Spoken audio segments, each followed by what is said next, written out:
Bonjour. Bonjour, Et Annie. bonjour Eric. On se rencontre aujourd'hui dans le cadre des lives qui sont offerts sur le Facebook du réseau Annie RH. Aujourd'hui, Eric, on te rencontre parce que tu fais partie de ce que nous appelons les jeunes retraités. Et nous avons plein de questions pour savoir comment on peut y arriver, soit pour nous, soit parce que nous sommes professionnels en ressources humaines et parfois nous sommes en relation avec des employés qui nous posent ces questions. Alors, on se lance, puis on rappelle aux gens que s'ils ont des questions, ils peuvent nous les envoyer en temps réel également. Donc, Eric, je te laisse te présenter en quelques secondes. Puis là, nous, on comprend que tu es retraité à mi-40 ans. On a envie de savoir, c'est quoi d'abord un jeune retraité? Puis comment on fait pour y arriver? Comment ça marche? On t'écoute. Oui, ben moi, je suis quelqu'un qui a œuvré pendant 20 ans en gestion des ressources humaines et rémunération. Donc, j'ai passé la moitié de ma carrière en entreprise, l'autre moitié dans des firmes de consultants en rémunération. Donc, je suis un de vous autres. J'ai pas gagné à la loterie, rien de tout ça. Je suis pas conseiller financier aussi, fait que ça va être mon histoire avec ses bons et ses mauvais côtés. Oui, à la mi-quarantaine, j'ai eu la liberté de choix. J'aime mieux dire que j'ai la liberté de choix, que je suis un jeune retraité, parce que, comme tu le sais, Annie, j'ai lancé une initiative qui s'appelle Une job pour un don à l'organisme de votre choix. Donc, je ne suis pas un golfeur à temps plein. Je ne réponds pas à tous les critères stéréotypés d'un retraité.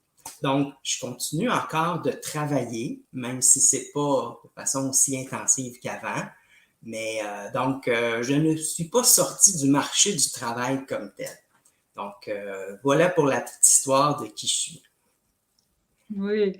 Puis là, donc, on définit un jeune retraité, quelqu'un qui est à la retraite ou semi-retraite, un peu comme toi, autour de mi-quarantaine, mi-cinquantaine. C'est comme ça que tu le définis? Oui, ben, je me suis beaucoup intéressé au concept de jeune retraité après avoir répondu moi-même aux critères de ça serait quoi un jeune retraité. Donc, grosso modo, contrairement à moi, c'est des gens qui planifient leur sortie du marché du travail. Ce n'est pas ce qui est arrivé dans mon cas. Moi, je faisais le fameux 8 à 5.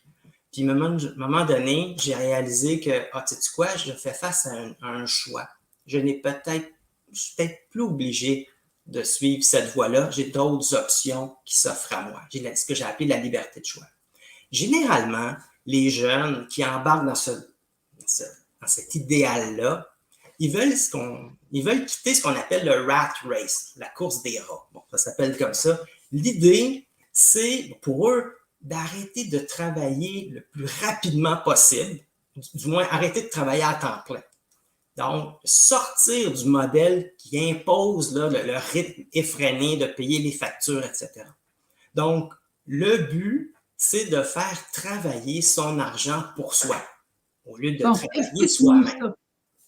Explique-nous ça, comment ça fonctionne, comment on doit faire, comment on doit gérer nos choses depuis probablement le tout début de ta carrière. On a ce concept qui dit pour être retraité, on doit avoir 70 de nos revenus. On a des rentrées de sous qui représentent 70 de nos revenus. Est-ce la même situation pour un jeune retraité? Comment on y arrive? Comment on gère ses affaires? Puis c'est quoi les indicateurs qu'on doit rechercher? Ben, tu vois, la règle de 70 je l'ai répétée. J'étais quelqu'un en rémunération, donc je m'occupais de la retraite des employés. C'est quelque chose que j'ai répété. Et à un moment donné, j'ai réalisé que ça ne fonctionnait pas pour moi. Et là, il y a un questionnement qui s'est amorcé. C'est pour ça que je dis que c'est pas. Il n'y a rien de prémédité dans mon histoire. C'est quelque chose que j'ai réalisé tranquillement, pas vite, que je suis en train de suivre une recette que je ne connaissais pas l'existence. Donc, la règle du 70 ce que ça dit, c'est que pour pouvoir prendre sa retraite, il faudrait être en mesure, désolé, pour ces choses qui arrivent. Donc, pour la règle du 70 ça veut dire que pour pouvoir prendre sa retraite, il faudrait être en mesure de remplacer 70 de son revenu. Or, pour les jeunes retraités, cette idée-là ne fonctionne pas. Elle ne fonctionne pas parce que ces gens-là ont eu l'habitude de dépenser beaucoup moins que leurs revenus. La masse, les gens en général ont l'habitude de dépenser de façon proportionnelle à leurs revenus. Eux, ils dépensent beaucoup moins. Donc, quand je dis qu'ils dépensent beaucoup moins, ils peuvent économiser jusqu'à 50%, voire plus, 50% de leurs revenus après impôt. Ce qui fait en sorte que ce que ces gens-là cherchent, ce n'est pas de remplacer 70% de leurs revenus, mais c'est de remplacer leur niveau de dépenses. Et à ce moment donné, moi-même, j'avais un taux d'épargne qui était très, très élevé. J'arrivais moi-même à la conclusion que 70% de mon revenu, je vais être riche à retraite. Je dépense même pas ça présentement, puis je ne m'empêche pas de voyager, je ne m'empêche pas de rien faire. Il y a quelque chose qui ne marche pas avec cette règle-là. Et c'est plus tard que j'ai lu que je n'étais pas tout seul à penser à ça. Donc, c'est là que j'ai découvert un mouvement que je ne connaissais même pas l'existence. Ceux qui sont intéressés savent peut-être que je suis en train de parler du mouvement FIRE, donc F-I-R-E, pour Financial Independence Retire Early. C'est un mouvement de gens qui aspirent à prendre leur retraite en bas âge.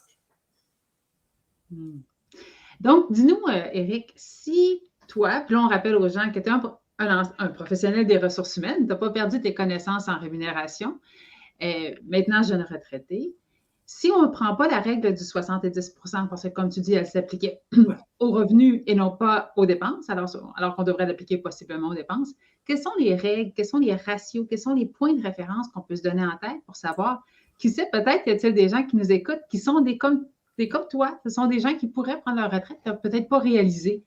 Quels sont les ratios qu'on peut utiliser? Ce qu'on entend souvent dans le milieu FIRE, c'est ce qu'on appelle la règle du 4%. C'est un article qui a été publié en 1998 par 3 professeurs de finance de l'Université Trinity.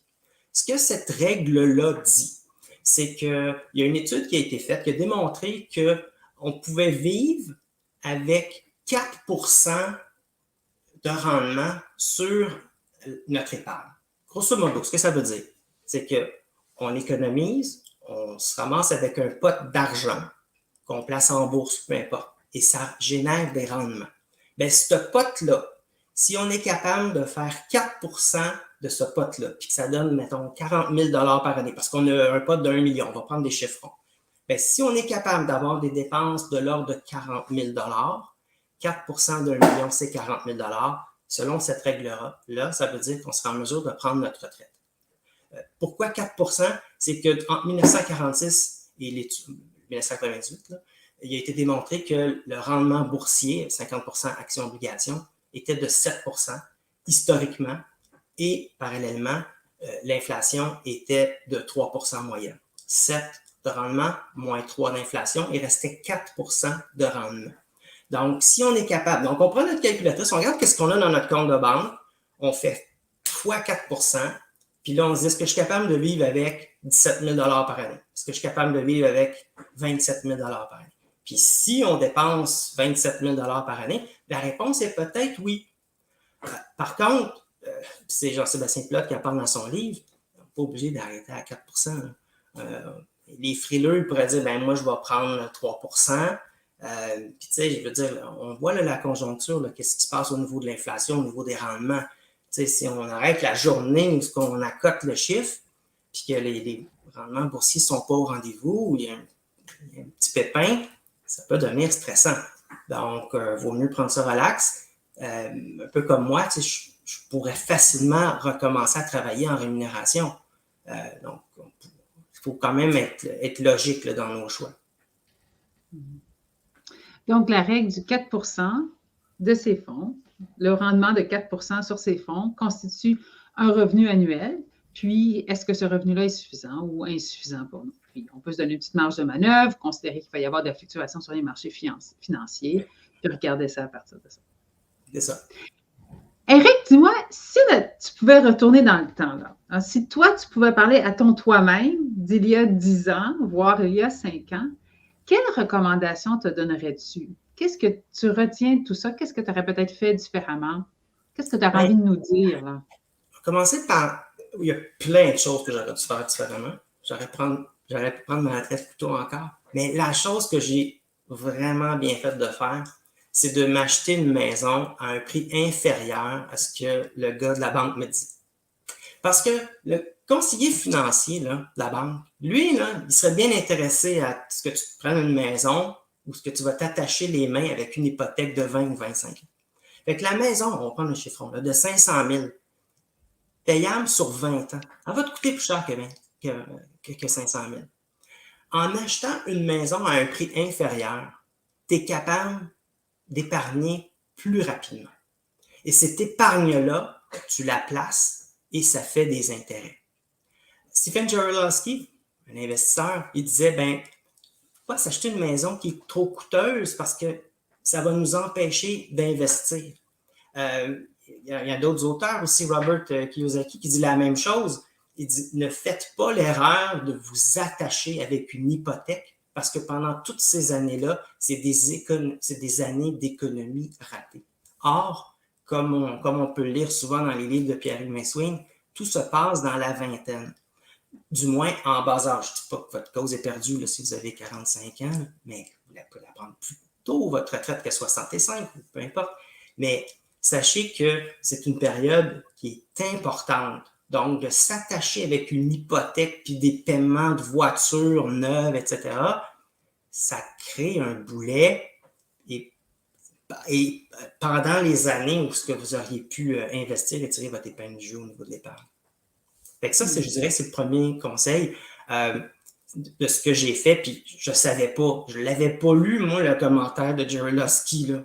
C'est juste qu'on s'est dit, moi et ma conjointe à l'époque, c'est que le prix que la banque nous disait, on s'est dit, oh, ça va faire pas mal de ménage.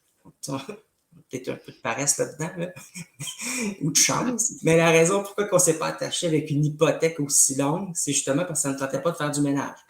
Mais le banquier, lui, il regarde, il dit, oh, j'ai 2 professionnels ici, ils ont déjà des propres salaires et ils sont jeunes. Ils vont être capables. Je vais leur rendre. Fait que, tu sais, on va dire, oh, je vais m'acheter une maison de X milliers de dollars parce que je vais être capable. Non, je vais être capable de te payer pendant 25 ans, mais je vais te payer pendant 25 ans pareil. Donc, il y a ça. Les jeunes du mouvement FIRE ou jeunes retraités on va appeler ça même frugaliste, ce que je ne suis pas, là, mais frugaliste, vous voudrez voir c'est quoi un peu, je ne connaissais même pas ce terme-là il y a quelques années, mais ça, c'est des gens qui vont dire, ben, moi, je vais acheter dans l'usager des voitures. Ben, moi, j'ai toujours acheté mes voitures usagées, ça fait 10 ans que je l'ai, fait que, je ne vais pas impressionner personne. Puis c'est pas justement des gens qui vont tenter d'impressionner. Donc, il y a un auteur financier qui disait que tu sais, les gens, quand ils disent qu'ils veulent être millionnaires, dans le fond, ce qu'ils veulent, c'est dépenser 1 million de dollars, qui est tout le contraire d'être millionnaire. Donc, c'est des gens qui vont faire attention à qu'est-ce qu'ils vont acheter, à réfléchir justement à comment ils vont épargner pour tirer leur épingle du jeu ici et là, économiser ce qu'ils peuvent. Fait que ce que je t'entends nous dire, Eric, donc la question était d'abord un peu comment on fait, comment tu y es parvenu, qu'est-ce que tu te dirais à toi-même si tu pouvais retourner dans le temps? Je t'entends nous dire, faire attention avec le choix de la maison, l'hypothèque dans laquelle on s'engage. 2, tu nous as dit, beaucoup se passe dans la vingtaine. Faire attention aux économies de la vingtaine. Peut-être remettre en question, ben là, c'est moi qui le dis, mais tu sais, les grands projets de voyages internationaux, je ne travaillerai pas pendant plusieurs années à la vingtaine. Ce sont des sous qui coûtent cher pour le futur. Ben, Pierre McSween, il parle d'un coup de renonciation. Ce qu'il dit, dans le fond, c'est que ben, si tu veux voyager, c'est ton choix, c'est toujours ton choix. Mais sache que ce qui va te coûter aujourd'hui, c'est tout ton souper au restaurant, là, il va te coûter pas mal cher dans 40 ans à cause que tu ne l'auras pas investi ailleurs. Moi, je ne me suis jamais privé de voyager. J'ai voyagé dans près de 30 pays. Je n'ai pas suivi la recette. Je ne me suis jamais privé. Mais j'étais quand même capable d'économiser 20, 30, 40, peut-être 50% de mon revenu sans me priver. Donc, pourquoi je ne le ferais pas? Je n'ai jamais économisé dans un but précis, dans le but de me payer du luxe, mais sans le savoir, j'étais en train de m'acheter ma liberté de choix. Donc, j'ai suivi la bonne recette sans savoir que la recette existait. Donc, je dis souvent à la blague que j'aurais peut-être dû écrire mon livre en 2018-19. J'aurais coupé l'herbe sous le pied à Pierre McSween et à Jean-Sébastien Pilote, qui ont écrit 2 best-sellers. Puis je lisais ça, puis je disais, t'as dit, ça ressemble pas mal à ce que j'ai fait. Donc, une bonne routine d'épargne, de la discipline. Tu ne prêches pas de se priver à outrance, au contraire, tu parles d'être raisonnable, mais d'être conscient du coût des dépenses, notamment au début de carrière. En début de carrière, chaque sous dépensé, je pense qu'Éric Messouin dit c'est 7 plus tard. Donc, 1 vaut 7 plus tard, un minimum de 7 plus tard. Donc, d'être conscient du coût des dépenses d'aujourd'hui. Hey Eric, on arrive à la fin de notre atelier ensemble, bientôt 15 minutes. On rappelle, tu vas lancer une job pour un don de l'organisme de votre choix. Présentement, comme jeune retraité, tu n'es pas complètement exclu du marché du travail. Tu prends des projets qui t'intéressent, des trucs qui sont souvent différents, excitants. Moi, je t'entends me parler de tes trucs, je trouve ça fort, fort sympathique. Eric, je te cède le mot de la fin, quelque chose que tu voudrais qu'on retienne de notre entretien aujourd'hui? Bien, écoutez, on pense toujours qu'on est seul jusqu'à temps qu'on découvre qu'il existe d'autres personnes qui sont dans le même bateau que nous. Je vous invite peut-être à faire des petites recherches si c'est quelque chose qui vous intéresse, à lire un petit peu Mouvement FIRE, Frugaliste, les livres de Pierre McSween. Si vous êtes un petit peu perplexe, ça se peut-tu cette affaire-là? Liberté 45 devrait vous aider à vous en convaincre. Si vous êtes déjà convaincu, un excellent livre, La retraite à 40 ans de Jean-Sébastien Pilote. Donc, ça devrait faire le tour là, de tout ce que vous pourriez avoir comme questionnement par rapport au concept de jeune retraité. Ça fait un plaisir, Eric. On te remercie. On te souhaite une bonne journée. Plaisir partagé. Au revoir. Au revoir.